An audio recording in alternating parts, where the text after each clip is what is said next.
Assalamualaikum warahmatullahi wabarakatuh. Perkenalkan, nama saya Jasmine Kurniawati dengan NIM 227470. Saya dari kelas H S1 Pariwisata. Jadi di sini saya akan menjelaskan tentang materi Human Resource Management. Yang pertama yaitu ada chapter 4 yang membahas tentang proses analisis pekerjaan dan manajemen bakat. Selanjutnya ada proses analisis pekerjaan dan manajemen bakat, yang mana ini ada tujuan pembelajaran. Yang pertama yaitu ada mendefinisikan manajemen bakat dan menjelaskan mengapa manajemen bakat itu penting. Yang kedua membahas proses analisis pekerjaan.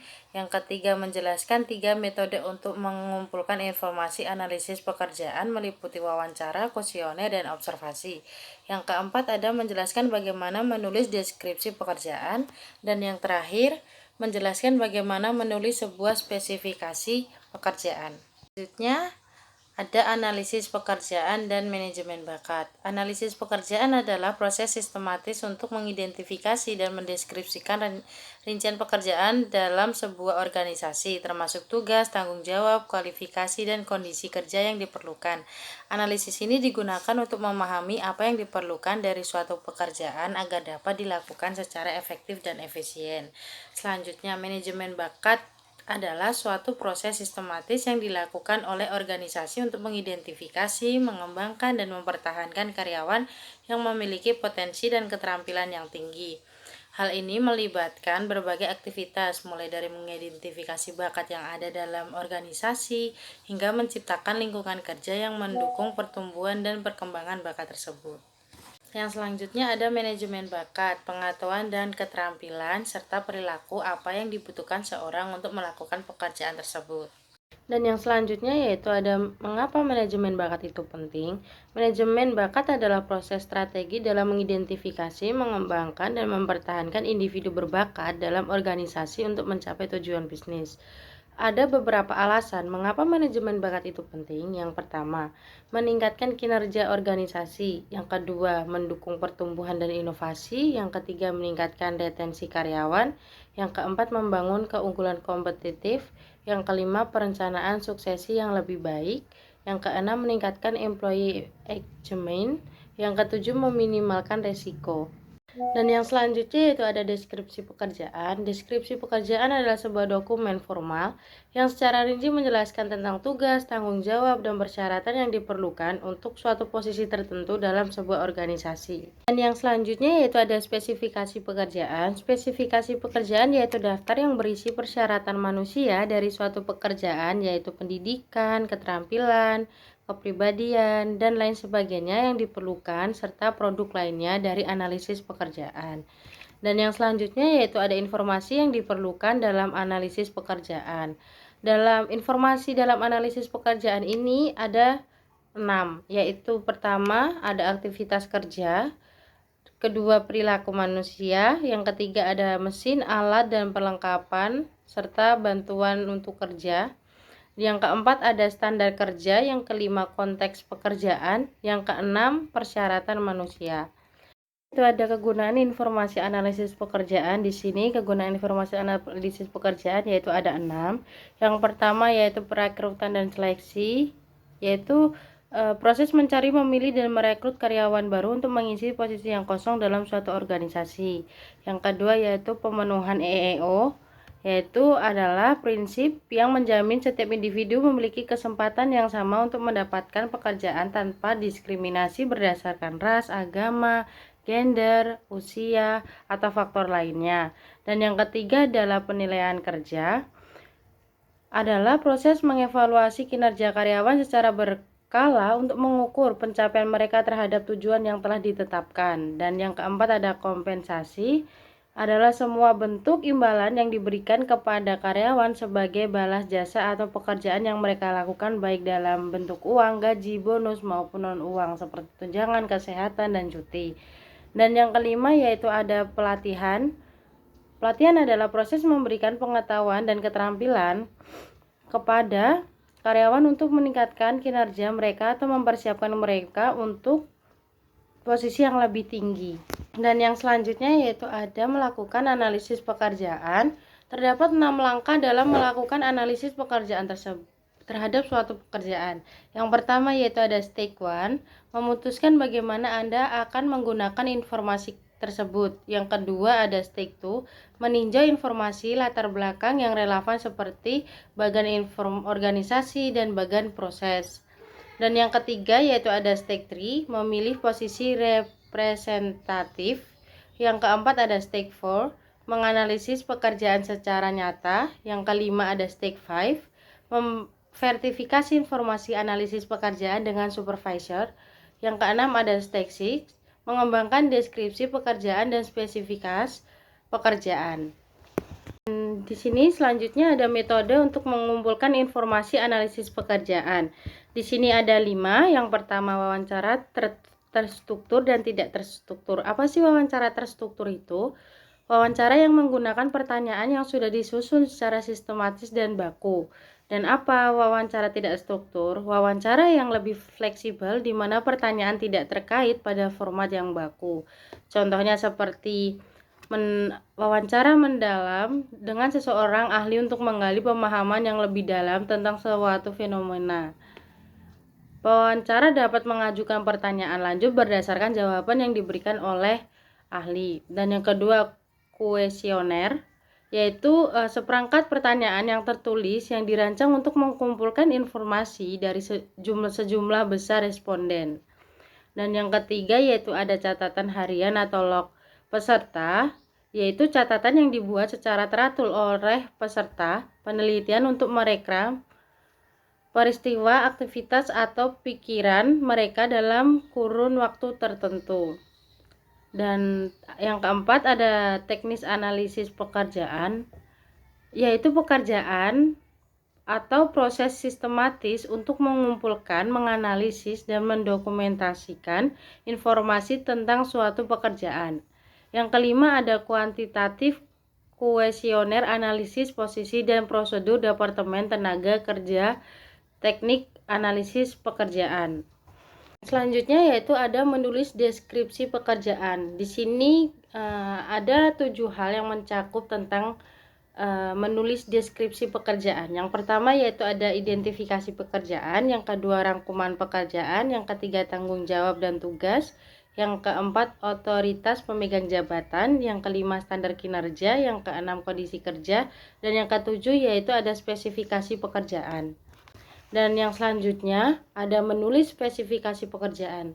Spesifikasi untuk personel terlatih versus tidak terlatih menetapkan kualitas seperti ciri-ciri fisik, kepribadian, minat, keterampilan, penginderaan yang menyiratkan adanya potensi untuk melakukan pekerjaan tersebut atau untuk dapat dilatih. Yaitu ada spesifikasi berdasarkan penilaian, spesifikasi berdasarkan analisis statistis, ada matriks persyaratan pekerjaan. Yang selanjutnya yaitu ada contoh model kompetensi atau profil pekerjaan untuk manajer sumber daya manusia. Yang pertama ada peran. Peran ini adalah tanggung jawab atau tugas utama yang harus dilakukan seseorang dalam suatu pekerjaan. Dan yang kedua adalah pengetahuan dan skill. Pengetahuan sendiri itu yaitu informasi atau fakta yang harus dimiliki seseorang untuk menjalankan perannya. Dan skill adalah kemampuan atau keahlian yang diperlukan untuk menjalankan peran. Dan di sini yang ketiga ada kompetensi dasar. Kompetensi dasar adalah seperangkat pengetahuan, keterampilan, dan sikap yang dibutuhkan untuk melakukan suatu pekerjaan. Ada juga personal kompetensi, interpersonal, kompetensi SDM, bisnis, dan manajemen. Dan yang keempat yaitu ada model kompetensi atau profil pekerjaan manajemen sumber daya manusia. Dan apa sih model kompetensi dan profil pekerjaan manajer sumber daya manusia? Ini adalah gambaran ideal tentang pengetahuan, keterampilan, dan sikap yang harus dimiliki oleh seseorang manajer sumber daya manusia. Model kompetensi ini berfungsi sebagai acuan dalam proses rekrutmen, pengembangan, dan evaluasi kinerja. Selanjutnya yaitu ada chapter 5 yang akan membahas tentang perencanaan personel dan perekrutan. Di sini ada tujuan pembelajaran. Yang pertama menjelaskan teknik-teknik utama yang digunakan dalam perencanaan dan peramalan pekerjaan. Yang kedua yaitu menjelaskan dan memberi contoh perlunya perekrutan yang efektif. Yang ketiga mendeskripsikan sumber utama kandidat internal. Yang keempat menyebutkan dan mendiskusikan sumber kandidat luar.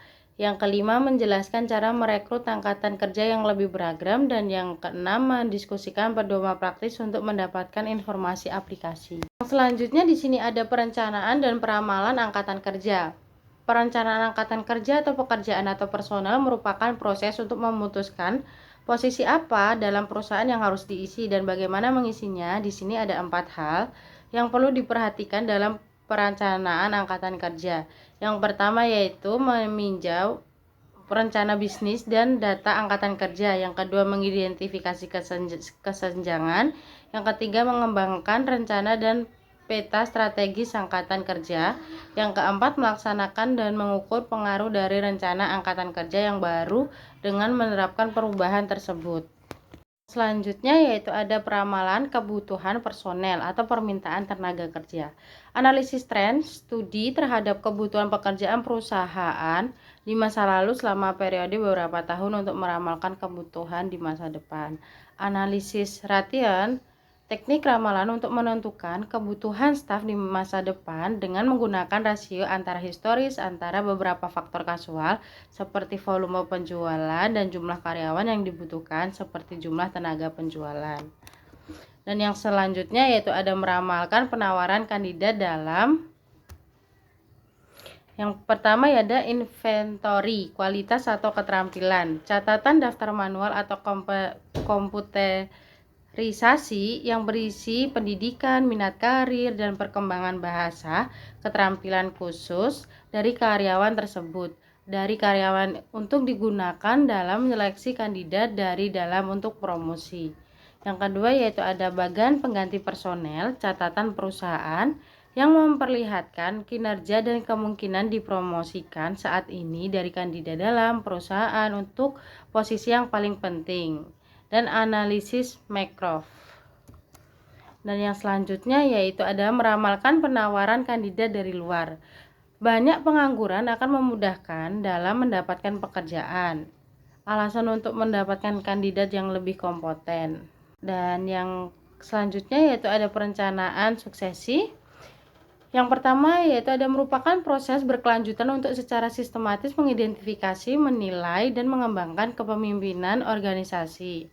Untuk meningkatkan kinerja yang terdiri dari 3 langkah yaitu yang pertama mengidentifikasi kebutuhan kunci, yang kedua mengembangkan kandidat dari dalam, dan yang ketiga menilai serta memilih. Yang selanjutnya yaitu ada sumber kandidat internal. Di sini ada 4. Yang pertama lebih mengenal kekuatan dan kelemahan seorang kandidat tersebut. Yang kedua adalah lebih berkomitmen. Yang ketiga moral lebih meningkatkan jika dipromosikan. Yang keempat lebih sedikit orientasi dan pelatihan pengumuman pekerjaan mempekerjakan kembali. Dan selanjutnya yaitu ada sumber kandidat dari luar. Di sini ada 7. Yang pertama yaitu perekrutan informal dan pasar pekerja tersembunyi. Yang kedua adalah merekrut via internet. Yang ketiga ada media sosial. Yang keempat ada agensi pekerjaan, departemen tenaga kerja, dan agensi swasta. Yang kelima ada pekerjaan temporer atau paruh waktu. Yang keenam ada perekrutan eksekutif. Yang ketujuh ada perekrutan perguruan tinggi. Dan yang selanjutnya yaitu ada merekrut angkatan kerja yang lebih beragam. Yang pertama adalah merekrut wanita. Apa sih yang dimaksud dengan merekrut wanita ini? Proses mencari dan mempekerjakan calon karyawan yang berjenis kelamin perempuan atau wanita ini merupakan bagian dari upaya untuk mencapai kesetaraan gender dalam dunia pekerja. Yang kedua yaitu merekrut orang tua tunggal. Proses mencari dan mempekerjakan calon karyawan yang merupakan orang tua tunggal ini merupakan upaya untuk memberikan kesempatan kerja yang sama bagi mereka yang memiliki tanggung jawab untuk mengasuh anaknya. Dan yang ketiga yaitu ada pekerjaan berusia lanjut. Proses mencari dan mempekerjakan calon karyawan yang telah berusia di batas usia tertentu yang sering dianggap sebagai usia pensiunan. Dan yang keempat ada pekerja dengan disabilitas. Mempekerjakan calon karyawan yang memiliki keterbatasan fisik, mental, atau intelektual ini merupakan upaya untuk menciptakan lingkungan kerja yang inklusif atau juga memberikan kesempatan bagi seseorang yang disabilitas ini. Dan selanjutnya yaitu ada menjelaskan dan memberikan contoh perlunya perekrutan yang efektif. Perekrutan yang efektif adalah proses mencari, menarik, menyeleksi, dan mempekerjakan kandidat yang memiliki keterampilan, pengalaman, dan budaya yang sesuai dengan kebutuhan organisasi itu sendiri. Perekrutan yang efektif sangat penting karena dapat berdampak langsung pada produktivitas, budaya kerja, dan kesuksesan bisnis secara keseluruhan. Contohnya seperti perusahaan manufaktur. Perusahaan manufaktur membutuhkan karyawan yang memiliki keterampilan teknis yang baik dan dapat bekerja dalam tim. Jika merekrut karyawan yang tidak memiliki keterampilan yang diperlukan, kualitas produk akan terpengaruh dan biaya produksi akan meningkat. Sekian presentasi dari saya. Mohon maaf jika